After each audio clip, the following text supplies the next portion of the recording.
தென்னாடுடைய சிவனே போற்றி, எந்நாட்டவர்க்கும் இறைவா போற்றி. காவாய் கனகத்திரளே போற்றி, கைலை மலையானே போற்றி போற்றி.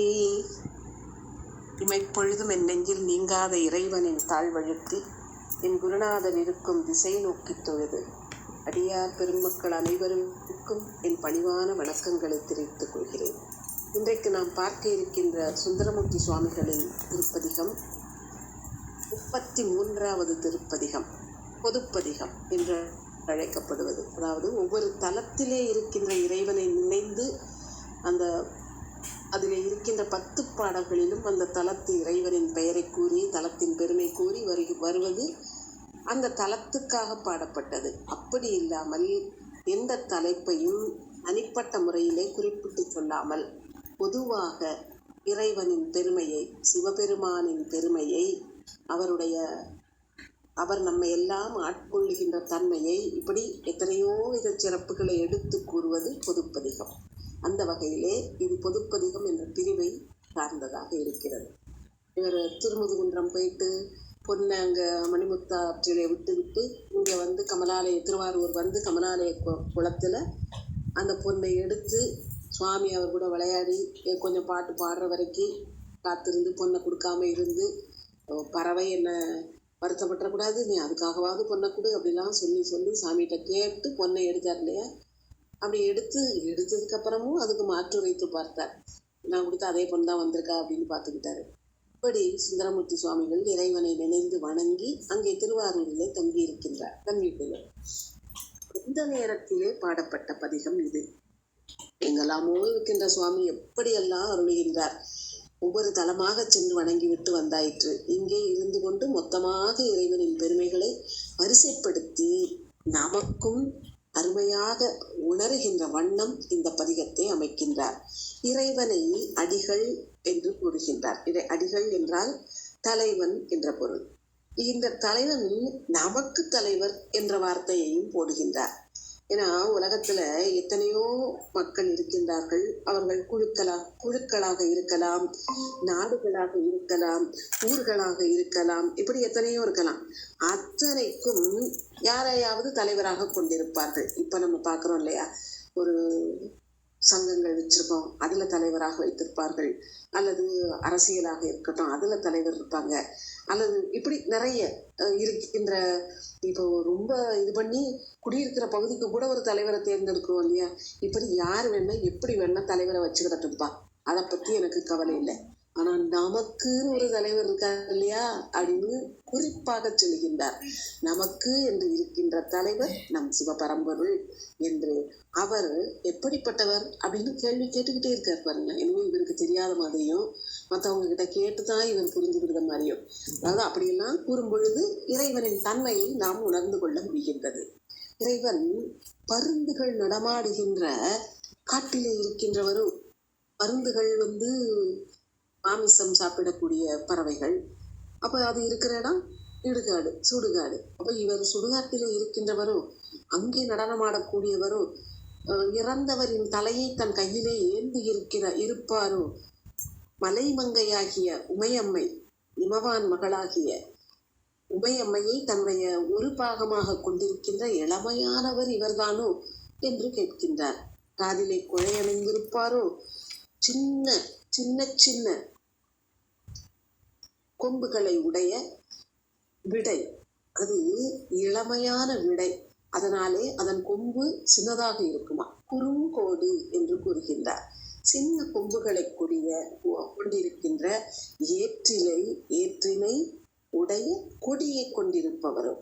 அடுத்து சுடலையிலே கிடைக்கின்ற சுடப்பட்ட நீற்றினை அணிந்திருப்பாரா, அவர் தலையிலே 6 தாங்கி இருப்பாரா சடைமுடியிலே. அந்த 6 தாங்குதல் மட்டும் இல்லாம இன்னொன்னும் கேட்கிறாரு, அதுல பிறையையும் அணிந்திருப்பாரா. இப்படி இருப்பவர் தான் நம்முடைய தலைவராகிய அடிகளோ அப்படின்னு கேட்காரு. ஆக தலைவனின் பண்புகளை எல்லாம் இங்கே வரிசையாக சொல்லிவிட்டு இப்படி இருப்பாரோ அப்படி இருப்பாரோ அப்படின்னு கேள்வியாகவே வைத்து, அவர் யாரு, நமக்கு தலைவர். ஊர்ல உலகத்துல 1000 தலைவர் இருக்கலாம், 1000 பேருக்கு 1000 தலைவர் இருக்கலாம். நமக்கு அதை பத்தி எல்லாம் கவலை இல்லை. நமக்கு தலைவர் யாரு, சிவபரம்பொருள். பாடலை பார்ப்போம். முதல் பாடல். பாரு தாங்கிய காடரோ, பாரு என்றால் பருந்து. பாரு தாங்கிய காடரோ படு தலையரோ, இறந்தவரின் தலையை கையிலே வைத்திருப்பாரோ. மலைப்பாவை ஓர் கூறு தாங்கிய குழகரோ, குழைக்காதரோ. குறுங்கோட்டின் ஏறு தாங்கிய கொடியரோ, சுடு பொடியரோ. இலங்கும் பிறை ஆறு தாங்கிய சடையரோ. நமக்கு அடிகளாகிய அடிகளே, நமக்கு தலைவராக இருக்கின்ற அந்த தலைவர் இத்தகைய தன்மைகளை எல்லாம் உடையவரோ என்று மற்ற அடியார் பெருமக்களிடம் கேட்கின்றார். இந்த பாடலை யாரை பார்த்து பாடுகின்றார் என்றால், அடியார்களே அப்படின்னு அடியார் பெருமக்களை அழைத்து கூறுவது போல. இந்த கேள்விகள் எல்லாம் அவர்களை பார்த்து வைக்கப்பட்டது. ஏன்னா அவர்களுக்கு தானே தெரியும். தெரிந்தவர்களிடம் கேட்டுத்தானே நாம அறிந்து கொள்ள வேண்டும் இல்லையா? ஏதாவது இடத்துல நாம புதிதாக ஒரு இடத்துக்கு போயிருக்கோம். இப்ப நம்ம அந்த ஊருக்கு புதுசு அப்படின்னா அந்த ஊரிலே இருக்கின்ற இடத்துக்கு போகணும் அப்படின்னா யாரிடம் வழி கேட்போம்? நம்ம மாதிரி புதிதா வந்தவர்களே கேட்போம். இல்ல யாராவது ஒருத்தர்கிட்ட அந்த ஊரிலேயே இருந்து பழக்கப்பட்டவர்கள், ஊரிலே இருக்கின்ற பழமையாக, அதாவது பழமை என்றால் ரொம்ப பழமைங்கிறது இல்லை, ஏற்கனவே அந்த ஊரிலேயே இருக்கின்ற மக்களிடம் கேட்போம் இல்லையா? அதே மாதிரி இவர் அடியார்களிடம் கேட்கின்றார். ஏனென்றால் அடியார்களுக்குத்தான் இறைவனின் தன்மை தெரியும் என்பதால் இந்த கேள்விகளை எல்லாம் அவர்கள் முன் வைக்கிறார். இதன் மூலம் நமக்கு ஒரு அருமையான விளக்கத்தையும் தருகின்றார். அடுத்த பாடலிலே என்ன கூறுகின்றார் என்றால், பக்கத்துல வந்து கேளுங்கப்பா, நீங்க தள்ளி நின்று கேட்காதீங்க, பக்கத்துல வந்து கேளுங்க, நெருங்கி வந்து நீங்கள் கேளுங்கள். நீங்கள் இறைவனை உங்களுக்கு எப்படியெல்லாம் பிடிக்குமோ அப்படியெல்லாம் வணங்குகின்றீர்கள். எப்படி? இறைவன் மூவகை வடிவம் உடையவன்.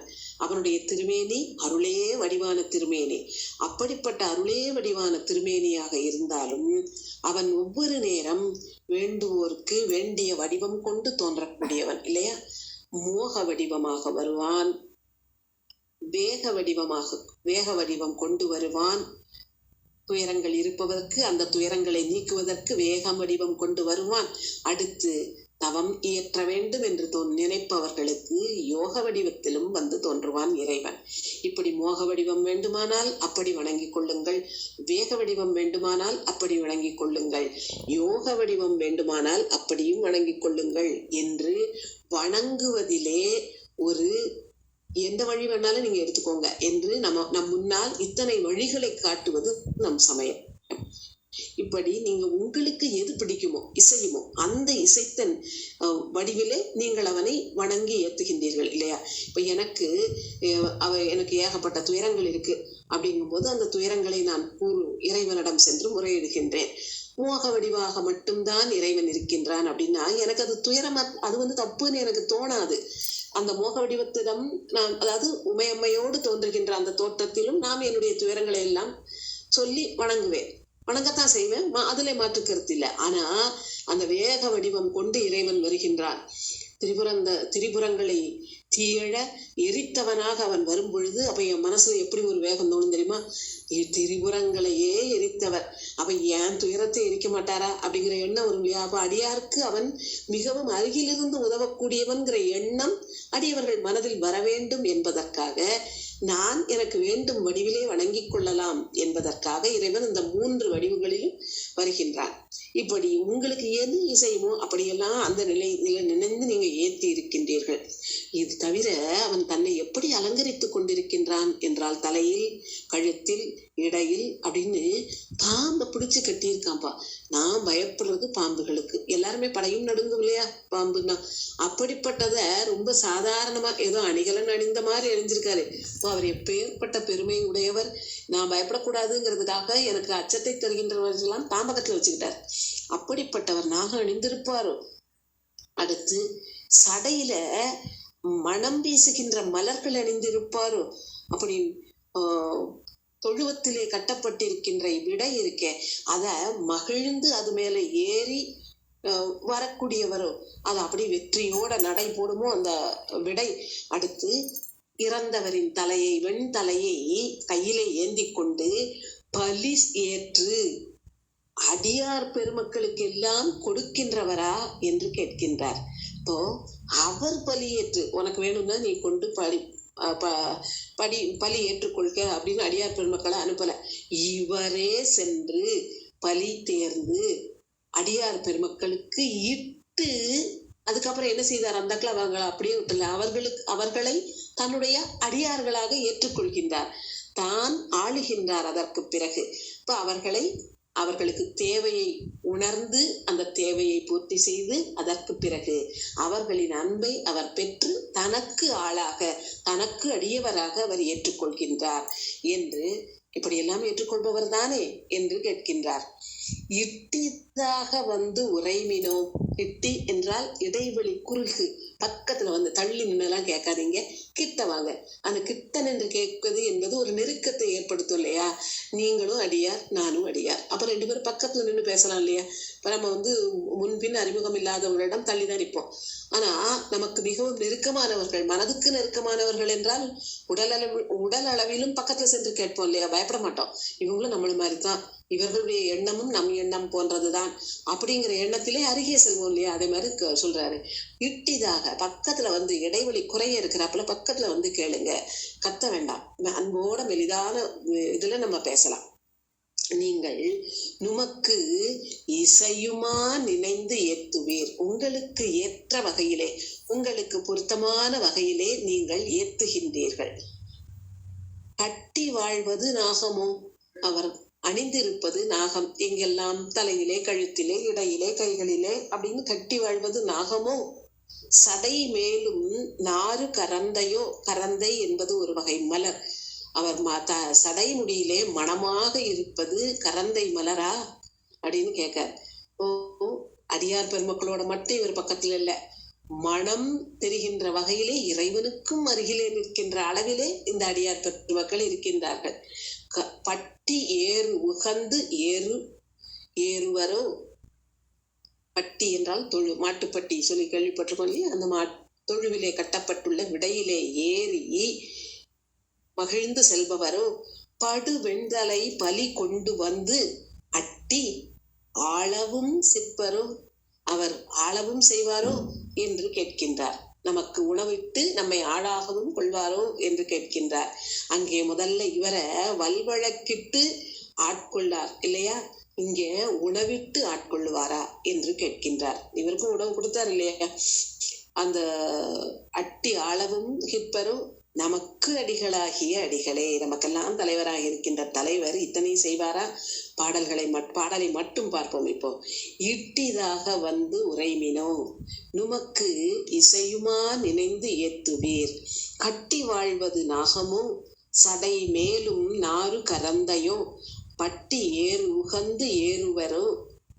படுவெண்டலை பலி கொண்டு வந்து அட்டி ஆளவும் இப்பரோ. நமக்கு அடிகளாகிய அடிகளே என்று கூறுகின்றார்.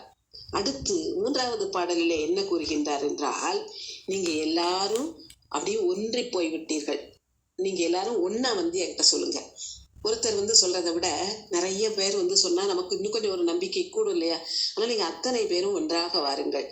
சங்கம வழிபாட்டுக்கு ஒரு வழியை ஏற்படுத்துகிறார். தனித்தனியா எல்லாம் பேச வேண்டாம், எல்லாரும் ஒன்னா சேர்ந்து பேசுவோம். ஒன்றி உங்கள் மனத்தால் நீங்கள் ஒன்றுபட்டு இருக்கின்றீர்கள், அப்படியே ஒன்றாக வந்து எனக்கு சொல்லுங்கள். உங்களுக்கு விரும்பிய வகையிலே நீங்கள் இறைவனை ஏத்தி மகிழ்ந்திருக்கின்றீர்கள். அவர் எப்படி இருக்கின்றார் என்றால், அவருடைய மேனியின் நிறத்தை நான் யோசித்து பார்க்கிறேன். அது குன்றிமணி மாதிரி சிவந்த மேனியோ, செந்தாமரை காடனைய திருமேனி அப்படின்னு கூறுவார் இல்லையா? அப்படி செந்தாமரை காடனைய செம்மேனி எம்மான், அந்த செம்மேனி எம்மான் இங்கே குன்றிமணி மாதிரி என்று கூறுகின்றார். அந்த நிறத்தை அந்த நமக்கு வந்து அந்த குன்றிமணியில ஒரு மாறுபட்ட நிறம் ஒன்று இருக்குமே அப்படிங்கிற எண்ணம் வருங்கிறதுக்காக உரையாசிரியர்கள் நமக்கு விளக்கம் கூறுகின்றார்கள். அது நிலவு இருக்கு பார்த்தீங்களா, நிலவை முகத்திற்கு ஊமையாக கூறுவார்கள் புலவர்கள். ஆனா நிலவிலே களங்கம் இருக்கே அப்படின்னு கேட்கக்கூடாது. நிலவு அப்படின்னு அந்த வட்டம், அதன் ஒளி, அதை மட்டும் நினைக்கணும். அது தருகின்ற குளிர்ச்சி, இதை மட்டும் நினைங்க.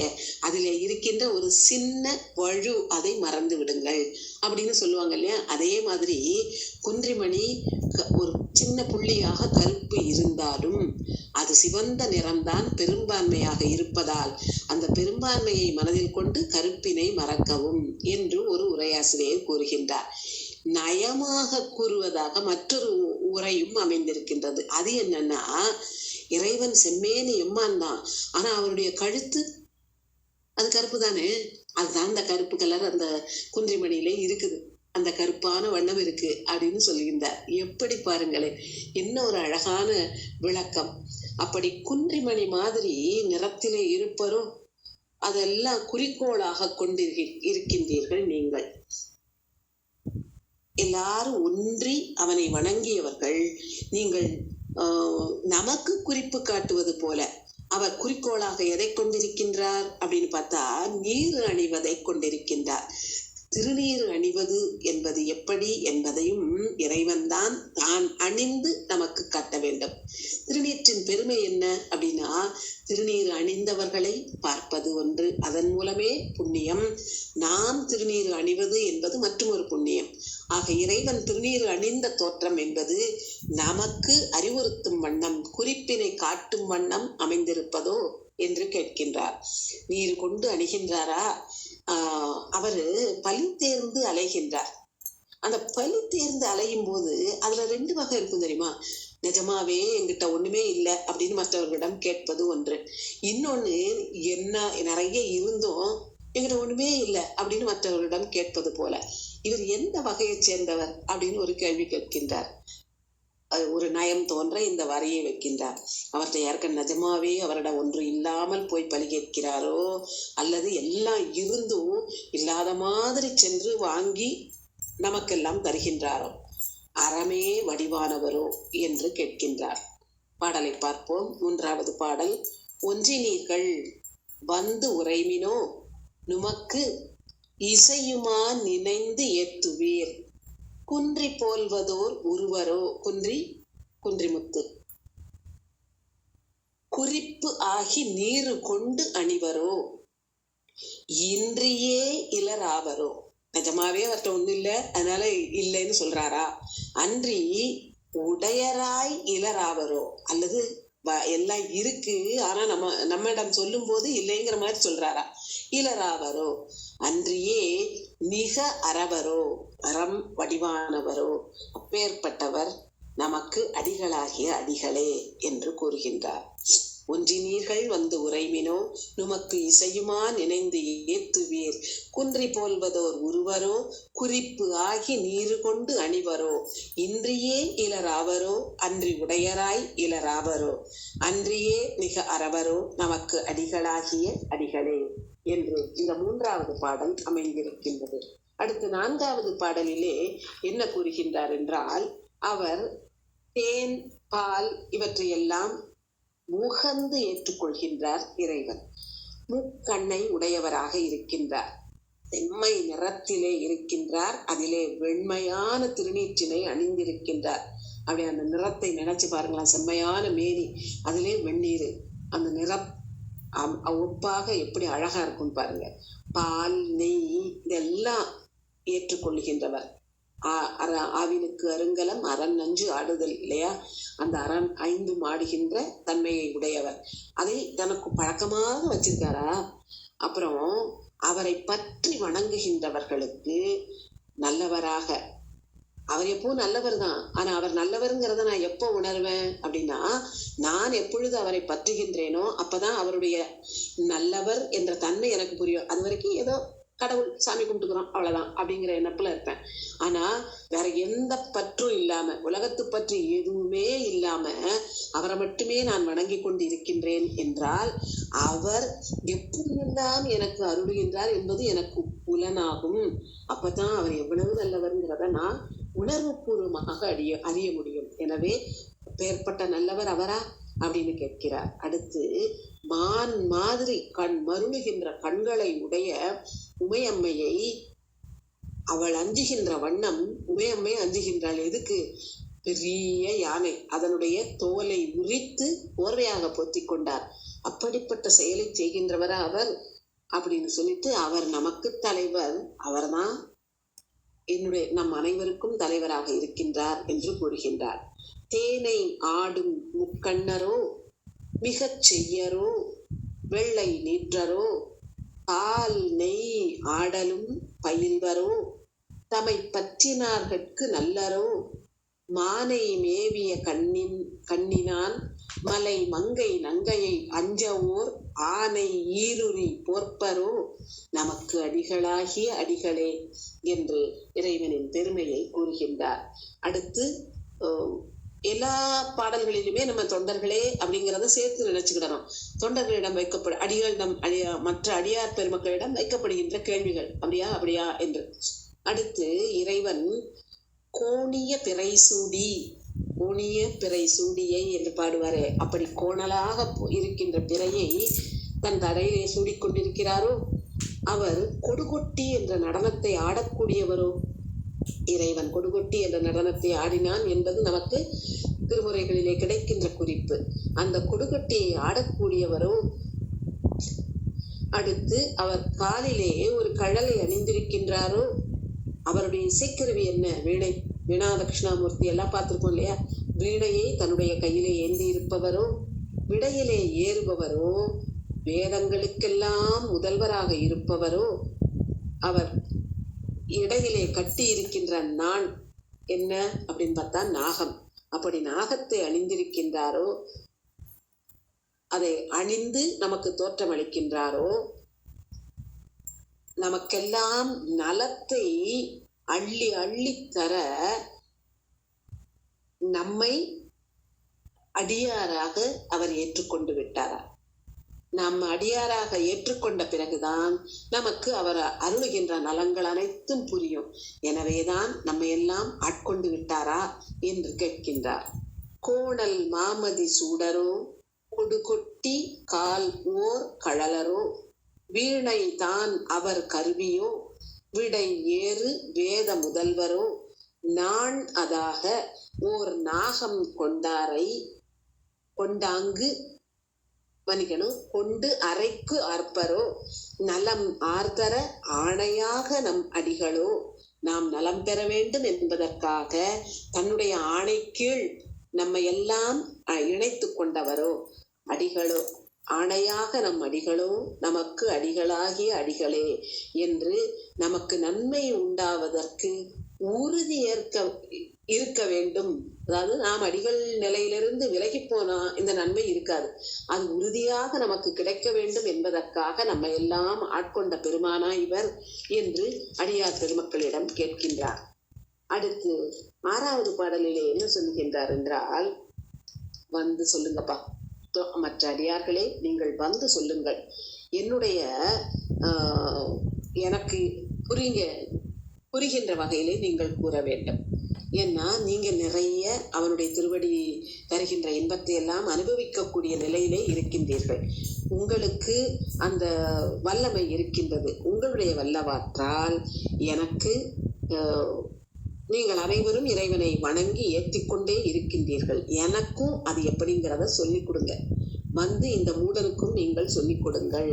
இன்னொன்று நீங்க சொல்லணும் என்னன்னா, நான் என்னுடைய தவறுகளினால், என்னுடைய வாழ்க்கையிலே வினைகளின் பயனால், வினைப்பயனெல்லாம் இருக்கும் இல்லையா சேர்த்து வச்சது, அந்த வினைப்பயனால் எல்லாம் நான் அப்படி மெலிந்து விட்டேன் என்றார். இது உருவத்தின் மெலிவு இல்லை, அல்லல் படுவதன் மூலம் அந்த மன தைரியமோ அல்லது உறுதிப்பாடோ குறைகின்றது என்றால், அந்த மெலிந்தேன் என்றால் அதை அவர் அறிவாரா? அவர் புரிந்து கொள்வாரா? இது அவனோட அனுபவம் தானே என்று அதை கண்டுக்காம விட்டுவிடுவாரா? அவர் அறிவார் தானே, நான் மெலிகின்றேன் என்பதை அவர் அறிவார் தானே என்று கேட்கின்றார். அவனை வாழ்த்தி பாடுபவர்களுக்கெல்லாம் அவன் நல்லவனாமே என்று கேட்கின்றார். ஆமான்னு கேட்டாச்சுன்னா உடனே நாமளும் வாழ்த்தி பாட ஆரம்பிச்சிருவோம் இல்லையா? இப்போ யாராவது சொல்லுவது செய்வோம் இல்லையா? இதை செய்தா வீட்டில் நல்லது நடக்கும் அப்படின்னா உடனே அதை செய்யறதுக்கு வேகமாக ஓடுவோம் இல்லையா? இன்னும் நல்லது அப்படின்னா செய்யறதுக்கு தயாராக இருப்போம். இதை இப்படி ஒரு இடத்துல விளக்கேற்றுங்க, உங்களுக்கு இது நடக்கும் அப்படின்னு யாராவது சொல்லிட்டாங்கன்னா அந்த இடத்துல அந்த மாதிரி விளக்கேற்றிடுவோம். இதெல்லாம் உலக இயற்கை. அதே மாதிரி இங்கே சொல்றார், அவர் நல்லவரா? என்னுடைய கஷ்டங்கள் எல்லாம் தெரிஞ்சு அதையெல்லாம் தீர்க்கக்கூடிய அளவுக்கு அவர் நல்லவர் தானே அப்படின்னு கேட்கின்றார்.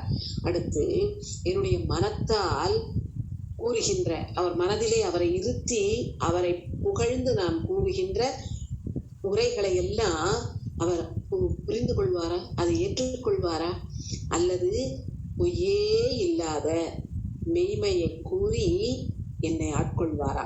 என் மனசுல உள்ளதை நான் சொன்னா அதை மட்டும் அப்படியே ஏற்றுக்கொள்வாரா, அல்லது என்னை திருத்துவாரா? நான் தூய மனத்தோடு தான் எல்லாம் சொல்றேன், ஆனாலும் அதிலே தவறு இருக்கலாம். அவர் பொய்யே இல்லாத மெய்யை எனக்கு காட்டி என்னை ஆட்கொள்வாரா என்று கேட்கின்றார். வந்து சொல்லுமின் மூடனேனுக்கு வல்லவார் நினைந்து ஏத்துவீர். உங்களது வல்லவாரெல்லாம் உங்களால் முடிந்தவாரெல்லாம் நீங்கள் நினைத்து ஏத்துகின்றீர்கள். வந்து சொல்லுமின் மூடனேனுக்கு வல்லவா நினைந்து ஏத்துவீர். வந்த சாயினை என்றால் மெலிவினை. வந்த சாயினை அறிவரோ தம்மை வாழ்த்தினார்கட்கு நல்லரோ புத்தியால் உரை கொள்வரோ அன்றி பொய்யில் மெய் உரைத்து ஆழ்வரோ அன்றியே மிக அறிவார்ந்தவரோ நமக்கு அடிகளாகிய அடிகளே. நமக்கு தலைவராக இருக்கின்ற இந்த அடிகள் எப்படிப்பட்டவர் என்று சொல்லுங்கள் என்று கேட்கின்றார். அடுத்து 7வது பாடலாக என்ன கூறுகின்றார் என்றால், அடியார்களை எல்லாம் நம்மவர்களே அப்படின்னு நினைக்கின்றார். நீங்கள் எல்லாரும் என்ன மாதிரி நம்மவர்கள், நீங்கள் என்னது உண்மை என்று கூறுங்கள். ஏன்னா என்னால இதுதான் உண்மை இது பொய் அப்படின்னு பிரித்து அறிய தெரியவில்லை எனக்கு. எனவே ஏது உண்மை என்று நீங்கள் கூறுங்கள். உங்களுக்கு பிடித்தமான, உங்களுக்கு பொருத்தமாக தோன்றுகின்ற வகையெல்லாம் நீங்கள் இறைவனை ஏற்றி இருக்கின்றீர்கள். கையிலே சூலம் வைத்திருப்பாரோ, எரிகின்ற சுடுகாட்டிலே இருக்கின்றவரோ என்று கேட்கின்றார். கழுத்திலே கரை உடைய கண்டத்தை அந்த கரை உடையவராக இருப்பவரோ, கொடுமையான பாம்பை தன் இடையிலே அணிந்திருப்பாரோ, விடையிலே ஏறி ஒவ்வொரு வீடாக இல்லங்களின் வாயிலாக சென்று பிட்சை ஏற்று வருகின்ற அடிகளோ, அவர்தான் நமக்கெல்லாம் தலைவராகிய தலைவர் என்று கேட்கின்றார். மெய் எது என்று சொல்லுங்கள். மெய் என் சொல்லுமின் நமரங்காள் உமக்கு இசையுமா நினைந்து ஏத்துவீர். கையில் உடையரோ கரி காடரோ கரை கண்டரோ வெய்ய பாம்பரை ஆர்ப்பரோ விடை ஏறரோ கடைதொறும் சென்று ஐயம் கொள்ளும் அடிகளோ நமக்கு அடிகளாகிய அடிகளே என்று கேட்கின்றார். அடுத்து 8வது பாடலிலே என்ன கூறுகின்றார் என்றால், பிரம்மனுக்கும் நெடியவன் அப்படின்னு கூறப்படுகின்ற பெருமாளுக்கும் அவங்களெல்லாம் விட நெடியவனாக நீ நின்றாய் என்று இறைவனை புகழ்கின்றார். அவரை நெடியவர்னு சொன்னாங்க, அவரையே நெடியவர்னு சொன்னா அவராலேயே பார்க்க முடியலன்னா அப்ப நீ எவ்வளவு பெரிய, அவரை விட பெரிய நெடியவன் என்று எண்ணம் வருகின்ற வகையிலே இந்த பாடலை தொடங்குகின்றார். பிரம்மனுக்கும் பார்க்க முடியல, நெடியவன்னு சொல்லப்பட்ட திருமாலுக்கும் பார்க்க முடியல. உனக்குன்னு ஒரு நிலைத்த வீட்டுலகம் சிவலோகம் இருக்கின்றதோ, அது இவருக்கு அந்த சிவலோகத்தை பற்றிய செய்தி தெரியும் பொழுது அங்க நம்மளும் போனான, அங்கே சென்று இறைவனுடைய அடியாராக அவருக்கு அணுக்கமாக இருந்து நாமும் அவனுக்கு பணி செய்து அவன் திருவடியை தருகின்ற இன்பத்தை நுகர்ந்து கொண்டே இருக்கலாமேங்கிற எண்ணெல்லாம் வருது இல்லையா? அதனால முதல்ல கேட்காரு. அங்க அவருக்கு நிலைத்த பதியாகிய சிவலோகம்னு ஒண்ணு இருக்கும் அவருக்கு. அவர் பெருமாளுக்கும் அது திருமாலுக்கும் பிரம்மனுக்கும் காணாத அளவுக்கு பெரியவர். அவங்களால கண்டே பிடிக்க முடியாம இருந்தாரோ அவருடைய. அப்புறம் அவங்களெல்லாம் விட்டு தள்ளி இருக்காரு. ஆனா அவனை ஏத்தி பாடுகின்றார்கள் இல்லையா, அவர்களை தன் உடைமையாக கொண்டிருக்கின்றார். அப்போ தன்முனைப்போடு தேடுகின்றவர்கள் அல்லது அணுகணும்னு நினைக்கிறவங்களுக்கு எட்டாத தூரத்துல இருக்கின்ற இறைவன் சிவபரம்பொருள் இறைவனை ஏத்தி பாடுகின்ற அடியார்களை தனக்கு உடைமையாக கொள்ளுகின்றான். இப்ப தனக்கு உடைமையும் நம்ம அவன் கூட போய் சேர்ந்து அவனோட சொத்தாவே நம்ம போயிருந்தோம் இல்லையா? அப்ப அது எவ்வளவு பெரிய இன்பம். அவனை பற்றி கொண்டவர்களுக்கு அவன் நல்லவன் என்று தெரியும். அப்படித்தானே அவனுடைய தன்மை. அவன் காட்டினை தான் நடனம் புரிகின்ற இடமாக கொண்டிருக்கின்றானோ, அப்படி காட்டுல ஆடுகின்ற நடனத்துல எப்படி ஆடுகின்றான் அவன்? 8 கைகளும் ஒவ்வொரு விதமான அபிநயம் பிடித்து தாளத்திற்கு ஏற்ப நடனம் ஆடுகின்றார். அப்படித்தானே ஆடுவான் அவன். அப்படிப்பட்ட அவன் எனக்கு நமக்கெல்லாம் தலைவன் இல்லையா என்று கேட்கின்றார். நீடு வாழ்பதி, நிலைத்த வாழ்கின்ற இடமாகிய சிவலோகம். நீடு வாழ்பதி உடையரோ, அயன் நெடிய மாலுக்கும் நெடியரோ, பாடுவாரையும் உடையரோ, தம்மை பற்றினார்கட்கு நல்லரோ, பாடுதான் அரங்காகவே கைகள் 8 லயம் பட ஆடுவர் எனப்படுவரோ. அபிநயம் பிடித்து லயம் தப்பாமல் தாளத்திற்கு ஏற்ப ஆடுவார் அப்படின்னு சொல்லப்படுவது இவர்தானா? நமக்கு அடிகளாகிய அடிகளே என்று கூறுகின்றார். இப்படி 8வது பாடலிலே பிரம்மனையும் திருமாலையும் நினைத்த அவர் 9வது பாடலிலே சமணர்களை பற்றிய குறிப்பை வைக்கிறார். இங்கே சமணர்களை பற்றிய மொத்தமும் அந்த பாட்டு பூரா அவர்களை பற்றிய விளக்கம்தான் வருகின்றது. குமணன் மலை என்று கூறப்படுகின்ற இடம், அதாவது குமணன் என்ற வள்ளல் பழனிமலை தொடர் அந்த பகுதியிலே ஆண்டு கொண்டு வந்தவன். அந்த குமணனை பற்றிய குறிப்பும் இந்த பாடலிலே வருகின்றது. இதுல 3 பேர்களை முதலிலே கூறுகின்றார். நமணநந்தி, கருமவீரன், தர்மசேனன். இந்த தர்மசேனன்கிற பெயரை கேட்ட உடனே நமக்கு நினைவுக்கு வரும் இல்லையா? நாவுக்கரசர் பெருமானுக்கு அங்க சமணத்துல அவர் இருக்கும் பொழுது அவருக்கான பேர் தானே அப்படின்னு. அவமீதி 2 அதே தானே. ஆக இப்படியெல்லாம் பேர் வச்சிருக்காங்க யாரு? சமணர்கள். குமணமலை, அந்த குமணனுக்குரிய மலை இருக்கே, அதுல குன்றுகள் இருக்கும். அது மலை தொடர். அதுல குன்றுகள் அங்கங்க குன்றுகள் இருக்கும்ல, அத மாதிரி இருப்பாங்க இவங்க. அவ்வளவு பெருசு, நல்ல உடம்பால் பருத்து, அப்படியும் பொருள் கொள்ளலாம். இன்னொன்னு, அந்த பழனிமலை தொடர் இருக்கே, அதிலே நிறைய சமணர்கள் அந்த நேரத்திலே இருந்து வந்திருக்கலாம். இதுல ஏதோ ஒன்று, மலை மாதிரி இருக்கின்றார்கள் ஒன்று, அல்லது அந்த மலையிலே இருக்கின்ற சமணர்களும் சொல்லலாம். அப்படிப்பட்ட நின்றவர்கள் உடை ஏதும் அணியாமல் மந்திரங்கள் சொல்லுவாங்களாம். அவங்க மந்திரங்கள் எப்படி இருக்கும் அப்படின்னா, ஞமன, ஞான, ஞான, ஞோன அப்படின்லாம் இருக்குமா. இது நாவுக்கரசர் பெருமான் தன்னுடைய பதிகம் ஒன்றிலே கூறுவார், மூக்கினால் முரன்று ஓதீர் அப்படின்னு. இது மூக்கால சொல்ற மாதிரி தானே இருக்கும், ஏன்னு சொல்லும் போது. அப்படி அந்த மந்திரங்கள் எல்லாம் சொல்லிட்டு யாரை பழிக்கிறாங்களாம்? சிவபரம்பொருளை பழிக்கின்றார்களாம். அப்படிப்பட்ட சமணர்களால் பழிக்கப்படுகின்ற பெருமகனா இவர் என்று கேட்கின்றார். பாடலை பார்ப்போம். நமணநந்தியும் கருமவீரனும் தருமசேனனும் என்று இவர். இந்த 3ம் சமணர்களுடைய பெயர்கள், சமணர்கள் இடையே பயின்று வந்த பெயர்கள். என்று இவர் கூவண மாமலை குன்று போல் நின்று தங்கள் கூரை ஒன்று இன்றியே. கூரை உடை. இங்கே குமணன் என்பது குமணன் ஆண்ட பழனிமலையும் நினைத்துக் கொள்ளலாம். குமணன் என்ற குமணம் என்றால் நிலத்தில் பொருந்திய மலை என்றும் ஒரு பொருள் உண்டா. ஆக நிலத்தில் பொருந்திய மலை அப்படின்னு பழனிமலைக்கே நீ போக வேண்டாம், நிலத்தில் பொருந்திய மலைன்னு மட்டும் கூட நினைச்சுக்கலாம். நீங்க எது வேணுமோ அதை ஏற்போங்கன்னு நமக்கு உரையாசிரியர்கள் கூறுகின்றார்கள்.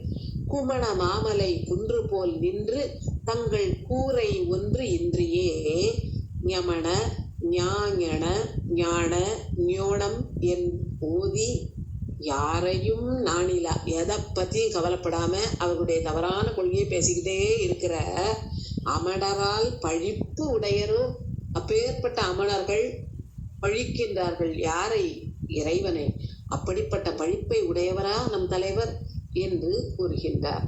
அடியார்களிடம் கேட்கின்றார். நமணநந்தியும் கருமவீரனும் தர்மசேனனும் என்றிவர் குமண மாமலை குன்று போல் நின்று தங்கள் கூரை ஒன்று இன்றியே ஞமன, ஞாஞன, ஞான, ஞோனமென் ஓதி யாரையும் நாணிலா அமணரால் பழிப்பு உடையரோ நமக்கு அடிகளாகிய அடிகளே என்று கேட்கின்றார்.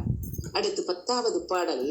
பொதுவாக எந்த தலத்திலே இருக்கின்ற இறைவனை பாடுகின்றேன், யார் பாடுகின்றேன், பாடுவதால் என்ன பலன் அப்படிலாம் சொல்லுவார் இல்லையா. இங்க தலம் இல்லை. அதனால எப்படி ஆரம்பிக்கின்றார் என்றால், படிசை நீர்மையில். படி செய்தல் அப்படின்னா, இப்ப நம்ம சொல்லுவோம் இல்லையா, இந்த இந்த ஒரு பேப்பரை கொடுத்து அல்லது ஒரு எழுதப்பட்ட ஒரு கடிதமோ அல்லது ஒரு கவிதையோ இதை ஒரு படி எடுத்துத்தா அப்படின்னு கேட்குறோம் இல்லையா, அதே மாதிரி மற்றொன்று எடுத்தல். அங்க மூல ஆவணம் என் கையில இருக்கு, முதல்ல அவர் கிழிச்சு போட்டது படிமூலை அப்படின்பார் இல்லையா, அது போலவே உள்ளது, ஒரே சாயலில் உள்ளது. அதனால இங்க பக்தர்களை பார்த்து அவங்கள மாதிரியே நானும் பக்தராக வேண்டும் என்ற நினைப்பிலே என்று கூறுகின்றார். படிசை நீர்மையில் பக்தர்கள் பணிந்து ஏத்தினேன், உங்களை நான் பணிந்து ஏத்தினேன், உங்களை மாதிரியே நானும் அடியவராக வேண்டும் என்ற நினைப்போடு உங்களை பணிந்து நான் ஏத்தினேன். பணியீர், நீங்கள் மிகவும் உயர்ந்தவர்கள், இறைவனிடம் பணிவு கொண்டவர்கள். அருள் வடிவிலான், இறைவன் அருளே வடிவானவன். இங்கே நாவலூரன் வனப்பகை அப்பன் வன் தொண்டன் என்று தன்னை அறிமுகம் செய்கின்றார். நாவலூரில் தோன்றியவன், வனப்பகைக்கு அப்பன், தந்தையாக இருப்பவன், வன் தொண்டன் என்று அழைக்கப்பட்டவன். செடியனாகிலும், செடியன் என்றால் கீழமை நிலைமை, அந்த கீழான நிலைமை உடையவனாக நான் இருந்தாலும், தீயவனாக இருந்தாலும், தம்மையே மனம் சிந்திக்கும் அடியன் ஊரனை, என்னை பத்தியே நினைச்சிட்டு இருப்பேன் நான். அதாவது தன்னலம் மிகுந்தவனாக இருக்கின்ற தன்மையை உடையவனாகவும் இருக்கின்றேன். அப்படிப்பட்டவனாக நான் இருந்தாலும் நீங்கள் இந்த ஊரனாகிய என்னை இறைவன் ஆழ்வாரா என்று கேட்கின்றார். ஆழ்வார், இறைவன் நிச்சயமாக ஆளுவார், ஏற்றுக்கொள்வார், அடியாராக ஏற்றுக்கொண்டு ஆட்செய்வார். இப்படி தன்னை பற்றி மட்டும் கூறுவது என்ன நமக்கு தருகின்ற செய்தி என்ன அப்படின்னா, தன்னை செடியன் தீவினையன் எப்படிலாம் வரிசையா என்னெல்லாமோ பேர சொல்லி சொல்றாரு. அப்படிப்பட்ட எனக்கே அருள் கொடுத்த அவர் உங்களுக்கும் அந்த அருளினை கொடுப்பார் என்று கூறுகின்றார் என்று அதிலே குறிப்பால் உணர்த்துகின்றார். படிசை நீர்மையில் பத்தர்கள் பணிந்து ஏத்தினேன் பணியீர் அருள் வடிவிலான் திருநாவலூரன் மனப்பகை அப்பன் வந்தொண்டன் செடியனாகிலும் தீயவனாகிலும் தம்மையே மனம் சிந்திக்கும் அடியன் ஊரனை ஆழ்வரோ நமக்கு அடிகளாகிய அடிகளே. எனவே பேர்பட்ட இறைவனை எல்லோரும் பணிந்து வணங்குவோம், அடியார்கள் செய்தது போலவே நாமும் வணங்குவோம் என்று இதிலே அவர் நமக்கு ஒரு அருமையான செய்தியினை கூறி அமைகின்றார். இறைவனின் பெருமைகளை எல்லாம் இந்த பதிகத்திலே நமக்கு உணர்த்தியதன் மூலம் அடியாரோடு இணங்கி இருக்கின்ற தன்மை, நமக்கு எழக்கூடிய சந்தேகங்களை எல்லாம் அந்த அடியார்களிடம் கேட்டு தீர்த்து கொள்ளலாம் என்பதையும் சேர்த்து நமக்கு உணர்த்துகின்ற பதிகமாக இது அமைந்திருக்கின்றது என்று கூறி விடைபெறுகின்றேன். நன்றி, வணக்கம். ஆதி வாழிய அஞ்செழுத்தோடு வெண்பூதி வாழிய, புண்ணியர் வாழிய, நீதி வாழிய, நீள் புவி வாழிய, கோதில் செய்வ குலமிக வாழியே. திருச்சிற்றம்பலம்.